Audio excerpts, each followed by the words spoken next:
और बराबर जानते हैं कि सभी बच्चे राजाई प्राप्त करने के लिए पढ़ते हैं। 100 की 100 माता पिता बिगड़ तो दे नहीं सकते हैं। तो बच्चों में खुशी बहुत होनी चाहिए। अभी खुशी क्यों नहीं रहती है, संशय क्यों हो जाते हैं? क्योंकि माया बुद्धि का योग तोड़ देती है, तो घबरा जाते हैं, जैसे बेहोश हो जाते हैं। लड़ाई है नहीं, वो लड़ाई नहीं थी राम और बच्चों की या फलानों की, वो जो गाई जाती है नहीं, राम के साथ लव कुश हुई है जी, लव कुश वगैरह की। अभी बच्ची ये तो बात कभी हो नहीं सकती है कि श्री रामचंद्र के साथ और बच्चे कहाँ से आए?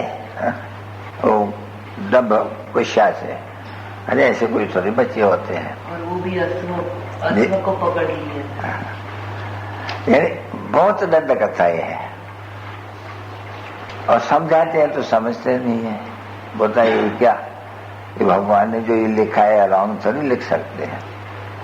परम प्रिय परम पिता परलौकिक पे फादर, परलोक पे फादर तो आत्मा पे हुआ, और वही बैठ करके सबको समझाते हैं।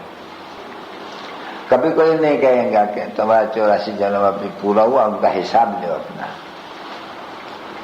अभी तुमको ये शरीर सब छोड़ना है। इनका जीते जी मरना है, जैसे कि किसके गोद में मरना है? शिव बाबा के गोद में मरना है। और कहते हैं कि तुमको नंगा भेजे थे और तुम फिर सूर्यवंशी राजधानी में राज किया, पीछे से चक्कर लगा के 84 जन्म, अब तुमको नंगा वापस चलना है बाबा के साथ, बाप के साथ। इसलिए पाप है तुम्हारे ऊपर।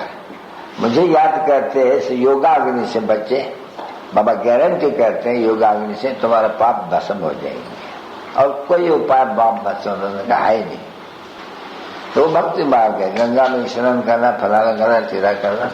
ये नदियां तो सभी सागर से, जहां देखो सारी दुनिया में नदियां हैं। ये भारत की कहा से तो नहीं, भारत में ही ज्ञान का सागर आते हैं, और देखो ज्ञान गंगाएं निकलती है।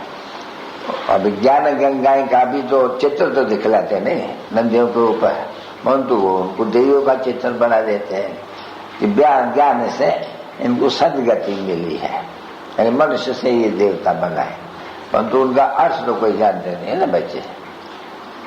तो बाबत के समझाते हैं कि देवताएं को ज्ञान गंगाएं नहीं कहेंगे, जिसका देवता ही वेश होता है, बच्चे लोग चतुर्भुज और करते हैं। तो अभी उनको हम ज्ञान गंगा नहीं कहेंगे, देवताओं को ज्ञान गंगा नहीं कहेंगे, नहीं, उनमें ज्ञान नहीं है।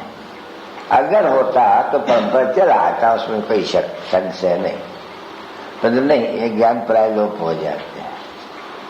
क्योंकि ये तो बाप आके के पढ़ाते हैं, उसको पढ़ाएंगे तो संगम युग पढ़ा कर करते हैं बच्चों को राजाई देने के लिए।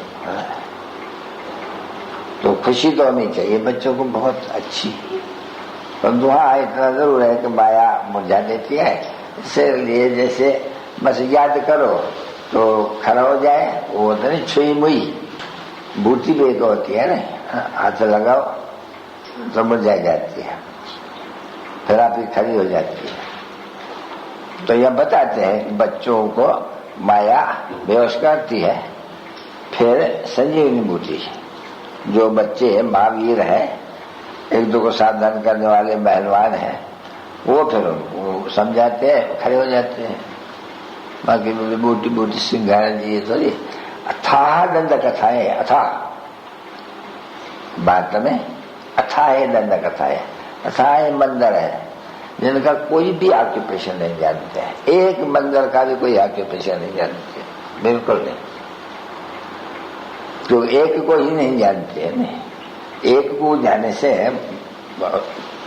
विश्व के मालिक बन जाते हैं आधा कलर के लिए, तो भूल जाने से हम कंगाल बन जाते हैं, तो गाया भी जाते हैं। पावन दुनिया पत दुनिया बरोबर, भारत स्वर्ग भारत नरक, भारत स्वर्गवासी भारत नरकवासी।